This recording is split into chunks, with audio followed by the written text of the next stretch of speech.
Welcome to the Leadership Expose podcast. This podcast is for purpose-driven leaders at diverse levels and organizations around the world who are seeking to scale and transform their leadership, to level up their business, and to create an impact in the lives of people all around them. Business and boardroom topics, trends, innovation, transformation, and the intersection with leadership is the focus. We enable success. I'm your host, Stephen Paul. In this episode, I'm delighted to host Manoj Agrawal. He is a director and the group editor at Banking Frontiers, with over 30 years of work experience spanning banking, financial services, and insurance, as well as business and technology, journalism, conference production, roundtable moderation, and publications. Manoj has successfully conceptualized and produced over 600 events. But aside from this, Manoj is now also focusing on the brain, mind, intelligence, wisdom, happiness. And we'll hear about how he brings business aspects of technology and journalism and how he intersects that with the mind, wisdom, and happiness. Manoj, welcome. How are you doing today? Thank you, Stephen, for having me on this podcast. I'm really happy to be here. I'm in a very good mood, and I really look forward to a meaningful interaction with you and through you to all your viewers. Wonderful. Namaste to all your audience. Yeah, welcome. It's been a long week, but a week of interesting events as well, right? Tell us where you're based and tell us about the major event that you had this week, which is significant. Okay. I'm based in Mumbai, Mm-hmm. a big city in Western India. I've lived most of my life here Yeah. and spent short periods of time in Delhi. I also spent 4 years in the US, in Tallahassee, which is the capital of Florida. Uh, for me, every week is exciting. Every day is exciting. In my kind of life, I meet a lot of people. I'm meeting you, for example, today, and really look forward to knowing you more. We had this week was special because it was a Diwali festival, which is India's biggest festival of sorts. This year, Diwali was special because it is the first post-COVID Diwali that people have celebrated with full gusto, with full vigor, with full enthusiasm. And Diwali is just not one day, it's like a minimum 20-day period between Dashera and Diwali, with Navratri in between, which really makes things up really spicy and really exciting. So people are all in a good mood. Even you get to meet people whom you have not touched base with for years and years. So everyone kind of remembers you and wants to reach out to you. And of course, likewise for me also. So met a lot of relatives. Go ahead. No, I was just going to say, so you mentioned it's 20 days of sorts. So when does it wind down? It winds up slowly and it winds down slowly. There's no hard and fast cutoff. So Diwali is the festival when we as kids used to burst a lot of crackers. But it doesn't start only on day Diwali. It starts 10 days before that, and then it goes on 2-3 days after that. It's a gradual build-up and a gradual decline. But this whole season marks the arrival of winter of sorts. If you look at the historical context, if you look at the non-religious context, it is a change of seasons. And a change of seasons is celebrated everywhere in the world, not just India.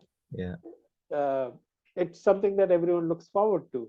It's such an interesting event. I mean, like, I've participated in it as well, and I live here in the UK. I mean, I've lived in Canada, I've lived in different countries, and Diwali has always been a very special festival because it brings that light and that that feeling of next season and the success and all of the things that are combined to it, and just that energy that it wraps around helps bring a different sense into your mind.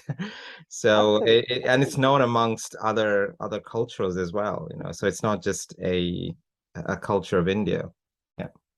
And President Biden invited some Indians on Diwali to White House this year. And I think I read a news that in New York schools, they're going to have Diwali as a holiday from this year or next year onwards or something. Yeah, I probably. think yeah, it is that spirit that of Diwali that is spreading all across, and even in many countries, UK, in Middle East, in Singapore, in a lot of places we see Diwali emerging as a very big festival. Just like the Chinese New Year is a big festival in many parts of the world, not just for the Chinese, but for other cultures as well. Yeah. So festivals tend to, so we borrow a lot of festivals from the West in India. Christmas, obviously, Valentine's Day is becoming popular. 4th of July, which is US Independence Day, is becoming noted here in India. So festivals tend to spread. It's like a good virus. So wonderful. So that aside, keen to hear about your journey, Manoj. How your intersection between your personal journey as well as your professional journey, and where you're at this point. You're leading a very key publication that brings wisdom to people globally and professionals globally, businesses globally. So just keen to hear about your personal and professional journey briefly, if you want to share that story. I'll share that story in two parts. One is what the journey is, and I'll also share a little bit of the explanation of what I figured out after analyzing my own journey. Yeah. So the journey is I was born in a middle class family in India. I was fortunate to get a good quality education. I was fortunate to get into engineering, which was much sought after in my times. I was even fortunate to get admission in an American university on a scholarship. Really consider myself fortunate to have gotten that. I lived in the US for 4 years, including studied and working. Uh, I studied computer science, but I figured out after 2 years of programming that that's not something I liked. I really wanted to have more human interaction. Then I came back to India and I became an IT manager. From there, I became an IT consultant. From there, I became an IT journalist. From there, I became a more well-rounded journalist. And in 2002, me and a colleague of mine, Mr. Babu Nair, we started this magazine, Banking Frontiers, because we thought that banking one of the was at the cusp of using technology in a big way.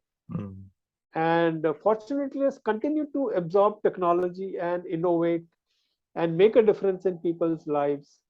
And so that part of the journey has been very fruitful in terms of giving me personally a lot of value in terms of interacting with a variety of people, learning a lot of new things.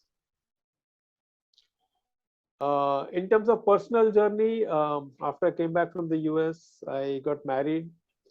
I have two kids, a boy and a girl. Both are well settled now. And so I'm a little more free to pursue my profession in that sense. Lesser responsibilities towards kids. They're on their own feet now. But the most fantastic thing is that the intersection of personal and professional journey. It's not like I have a professional life and a personal life. Yeah. They're completely intermixed because so many of the people that I know, that I interact with, I've become friends with many of them, with so many of them. Yeah. So tell us a little bit more about that. Yeah, tell us a little bit more about that. So as a journalist, as an editor, I used to interact with a lot of business heads, technology heads, CEOs, CXOs at banks, insurance companies, mutual funds, non-banking finance companies, all those kind of people. And what I found was that, of course, I come from an engineering background. And so engineering kind of makes you have a tunnel vision about people. You tend to think of people as very logical beings, as very well described people. But when I actually went out and met so many people, I found that there's huge variety of people. People think so differently. People have different perspectives on life, and all those perspectives are rational. Whereas one may think that many of them are irrational. So I learned a lot about people during my career in journalism, in media. Uh, and of course, we learned about business and banking and insurance and how the unpenetrated sector can be covered, how government schemes can be rolled out through the financial sector, how technology is making a difference, giving people much more access to financial services in terms of variety of financial services that are personalized to their needs, Mm. and also in terms of access to basic financial services that were missing for a large part of the population. So really wonderful to see that this financial sector has moved so rapidly Yeah. to fulfill the needs of the nation and to empower people to, finance is not an end in itself. Finance is a means to something, Mm. to income, to savings, to broader services, variety of services. And finance is going deeper and deeper into people's lives and making mostly a positive impact. I would say, I would not say Yeah. 100% positive, but Yeah. mostly a positive impact. So learning all these things from people, learning people. So more than learning, it is people who are thinking differently that has made a difference to me. Yeah. It was all about learning for me as a kid, acquire new knowledge. But as I grow older, I'm finding that knowledge is easy to acquire, but thinking differently is difficult. Yeah. That's what people like Steve Jobs teach us, Yeah. founder of Apple. He Yeah. was not a PhD in something that he acquired a lot of knowledge and applied it. He thought differently. Yeah. And I find today that I'm meeting people who think differently. Yeah. And that's making a difference in my personal and professional life. Yeah. That thinking differently is such an important aspect, right? Because there's so many leaders out there that are thinking differently and they are developing big solutions. But you're basically Absolutely. tapping into those leaders and you're bringing those messages through the work that you're doing, which is banking frontiers, but that's Yes. just one aspect of it. You're doing so many other things associated with it as well. So I find that very intriguing, because there are so many leaders out there that um, other leaders don't know about what they're doing, and you're basically the solution to it. Yes, I'm really happy to come across such people who are thinking in new terms. And I'm happy to give them the visibility to let the outside world know that there are these people. Yeah. We also, Banking Frontiers does 4 sets of awards. One is for innovation, one for the insurance sector, one for the NBFC sector, and one for the cooperative banking sector. In all these 4 awards, we don't look primarily at financial results and say this is the best bank or this is the best insurance company. We Yeah. give awards for best innovation in marketing or best use of artificial intelligence or best business uh, business transformation Yeah. or best NPA reduction. So we give awards for specific things. Yeah. So we want to recognize the good work that people have done in a specific area and let the world know that this is the good work that has been done. Yeah. So I'm curious, Manoj. I mean, these are such significant pieces of work that you are leading. How Mhm. uh, and there are lots of variations to it. I mean, like you mentioned about awards that you lead. Yes. You've got your Banking Frontiers publication. There are lots of strands here, which means a lot of leadership from your side. How do you do all of that? What's your success? What's your secret to your Okay. success? Well, I think it's not a secret. The world knows that successful people are those who follow their passion. Uh, that is the God-given fuel for us, for each of us, to be successful. Uh, Yes, it did take me a while to figure out what my passion in life is, what my talents are. Some people figure that out at an early age. Someone wants to get into music, someone wants to get into sports, someone wants to become a pilot, or someone wants to join the armed forces, whatever it is. For me, that realization did not happen at an early age. But once I started meeting people and I shifted my focus from learning to thinking. And that thinking gives you a kind of a leadership edge, I think. I think leaders today are people who, of course, they think differently, but also they think. Because I find that in the younger generation today, I want to do robotics, I want to do AI, I want to do Bitcoin or cryptocurrency. So many youngsters are caught up in the trend, in the flow. I advise them to start thinking first, develop your thinking capability. Your learning capability is more inbuilt than your thinking capability. Yeah. We are automatic learners. From the day we are born, day zero or day one, whatever you call it, Yeah. we are learners. A baby is a learner, Yeah. but we are not automatic thinkers. Yeah. Thinking is something that has to be inculcated. You have to take time, you have to stop doing things, sit back, think over things. It's something that doesn't come naturally. Yeah. Uh, that I think has given me a lot of clarity in the work that we do. And that clarity then flows into the organization. Mm. And that gives everyone some kind of fuel to do their work, to enjoy the work that we're doing. Because thinking is not only about doing things efficiently, Yeah. but about doing more meaningful things. Yeah. It is about making a difference in people's lives, Yeah. employees, customers, other stakeholders, Yeah. even your competitors, actually. Yeah. You can't think in abstract, you have to think in terms of the real world. Uh, I think thinking is one of the most powerful tools. Maybe one can say that that kind of le- learning about thinking comes from people like Einstein. Yeah. Einstein continued to think about the theory of relativity for 20 years. That's the kind of passion and patience he had. Yeah. Yeah. Thinking gives long term visions, long term goals, whereas adopting the latest learning about AI or crypto or whatever can only take you 5 days ahead. Yeah. Yeah. After 5 days, you have to again do something. There's something new, Yeah. and it's a endless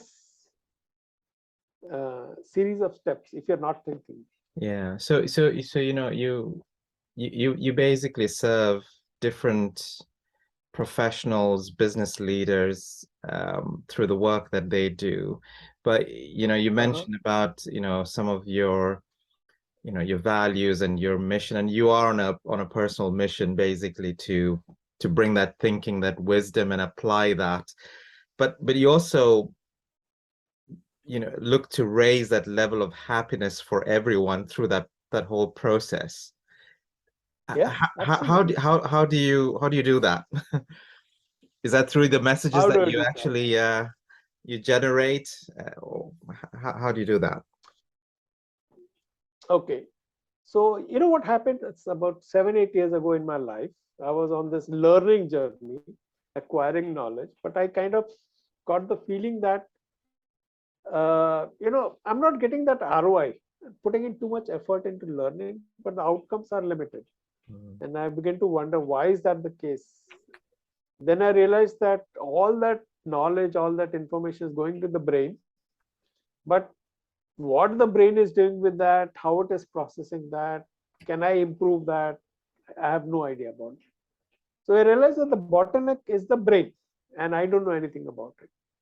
So around that time, I started studying the human brain, and it's a very big subject: brain, mind, consciousness, habits, learning, intelligence, wisdom. All these things are overlapping areas. So I studied a little bit of everything, and I Yeah. tried to create a simplified picture.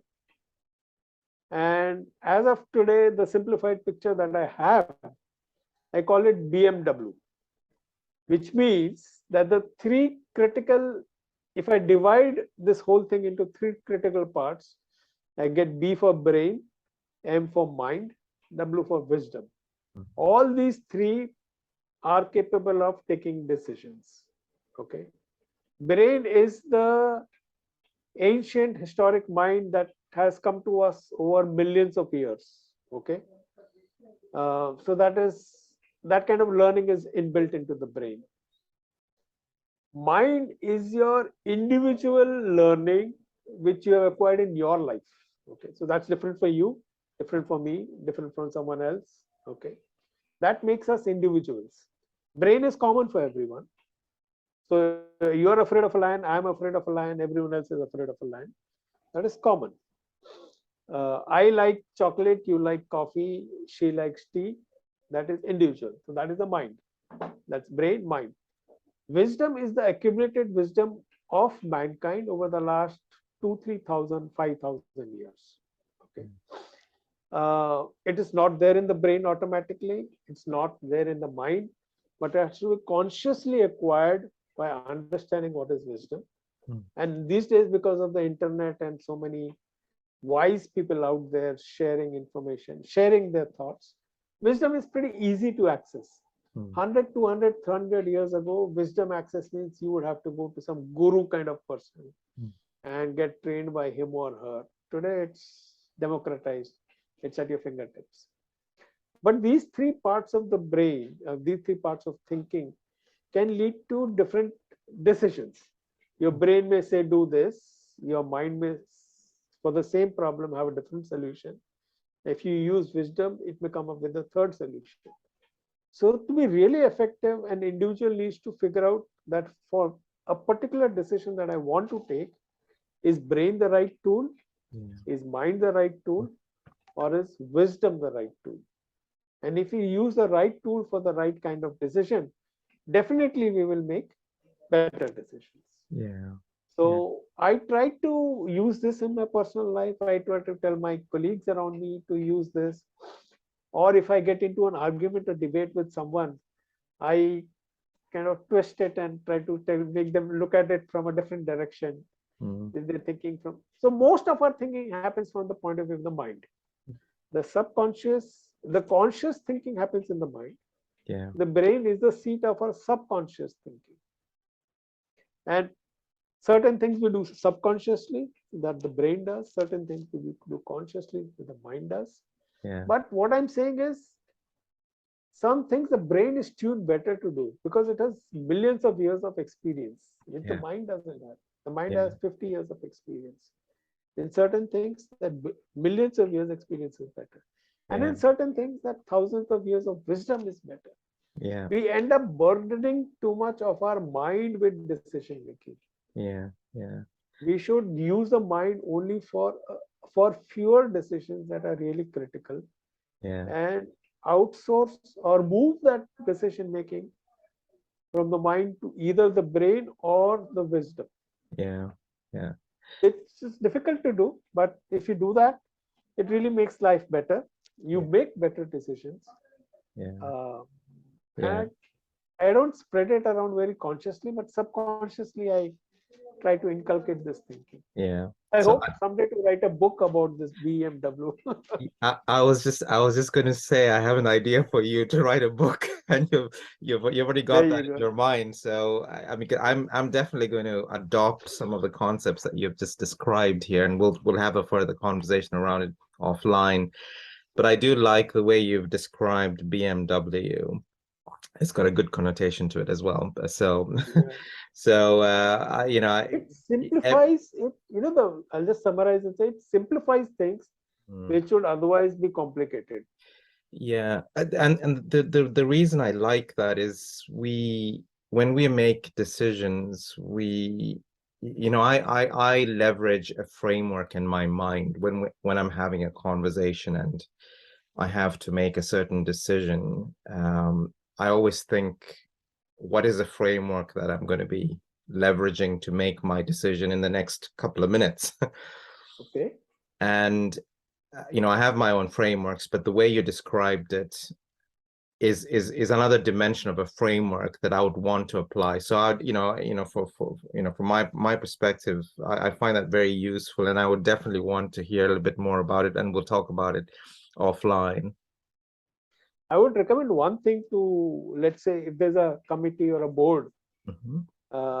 let's say 10 people, I would definitely recommend that the board, for example, divides itself into three groups. Yeah. One group says, I'm going to see what the brain says about this kind of Yeah. decision to be made. One other group can say, I'm going to think what the mind says about a particular decision to be made. Yeah. And the third group would look at it from the wisdom perspective. And Yeah. then they compare notes. Yeah. And then perhaps they'll come out with a much better overall decision. It's such a interesting example that you describe, because at the board level or executive committee level, there is such misalignment when it comes to making decisions, or the dynamics. And Uh-huh. a framework like BMW and the coming together of different groups of people or a team to understand how they need to be operating through a framework such as BMW definitely helps. So I would definitely take that on, because I already have that in mind. Because Okay. I'm I look at boards. I work with executives as you do.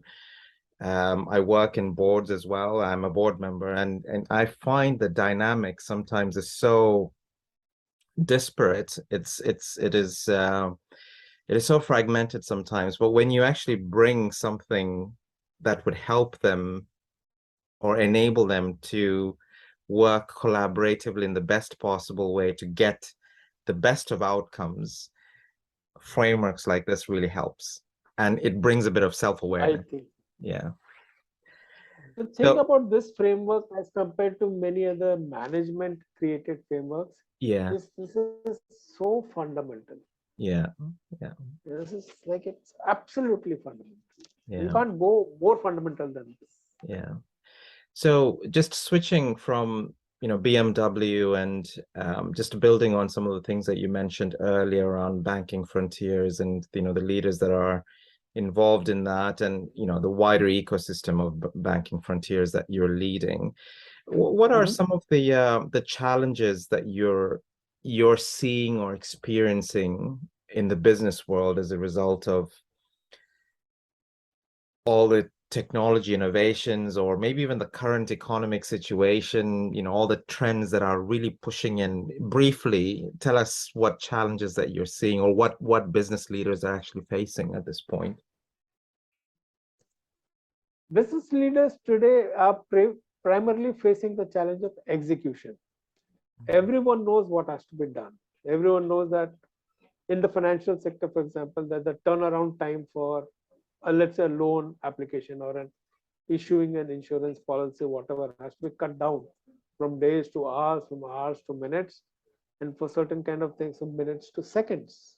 Yeah. Okay, so that is pretty clear, and that's not a trivial task.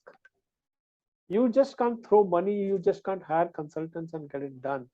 There's something that has to be done internally, because you have tens or hundreds of systems, a wide variety of people, so many partners that you're working with, whether it's a credit bureau, or whether it's income tax data that you're looking at, or whether it's KYC validation that you're doing. It's a very complex system.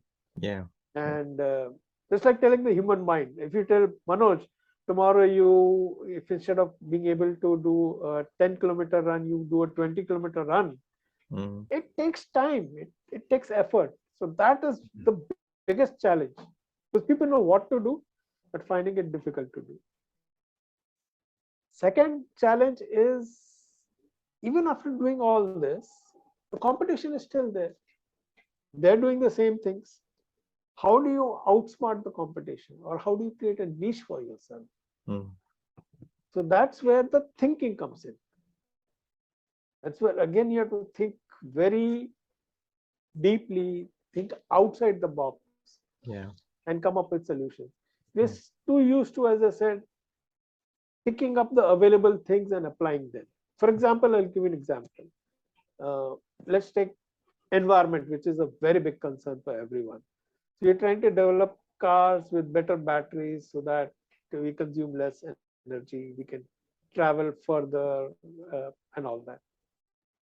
But essentially, and that is attracting a lot of talent to develop better vehicles, better batteries, better electrical systems, charging systems, and all that. But literally, you see, the amount of road space is still the same. Mm.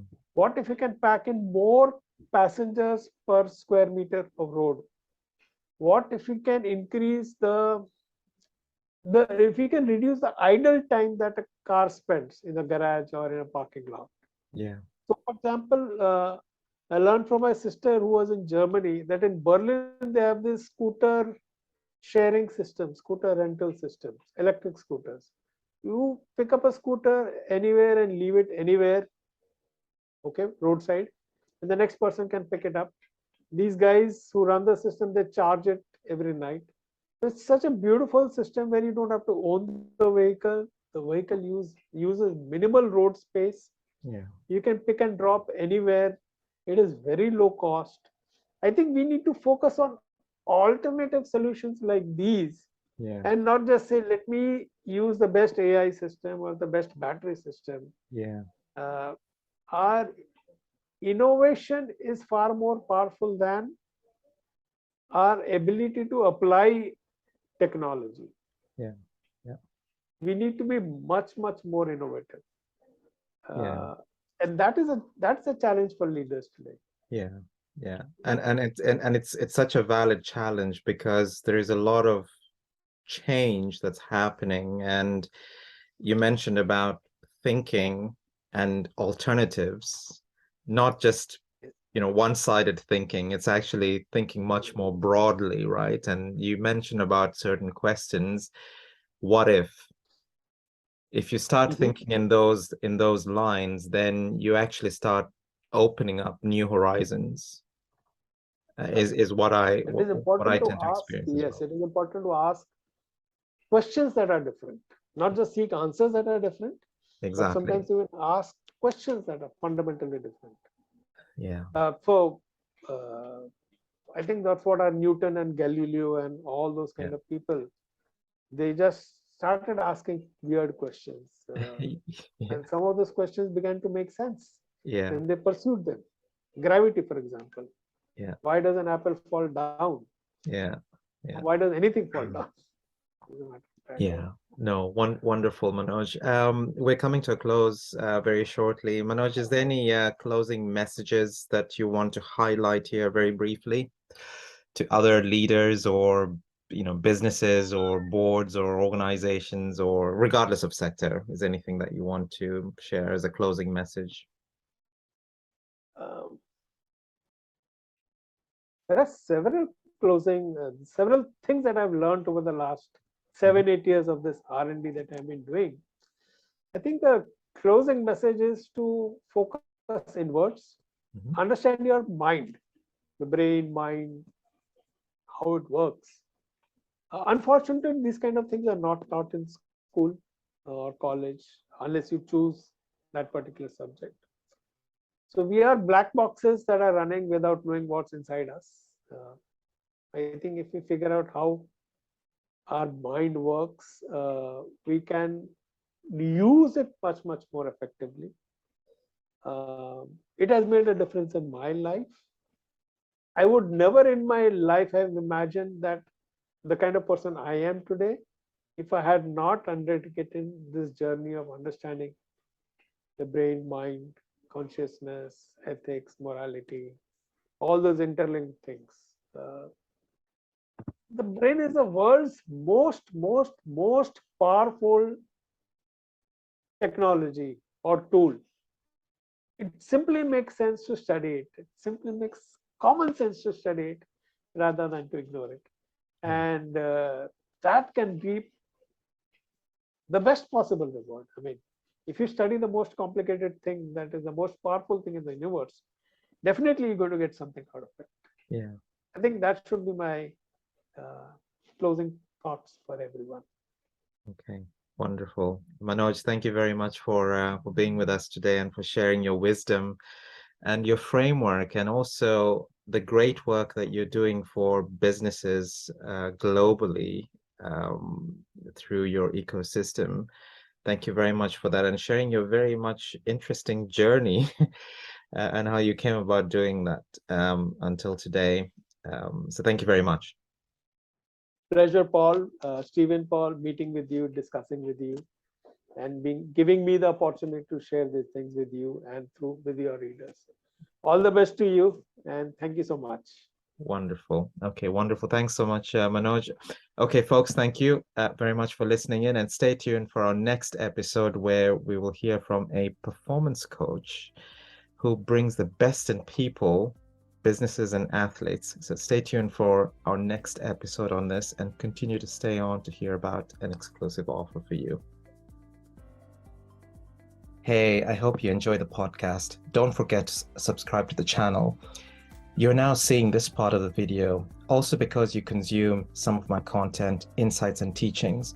Maybe you've been to my LinkedIn page or website or seen other social media ads or listened to my podcast. I'm Stephen Paul, a business and transformational executive coach, strategic advisor, leader, and board member.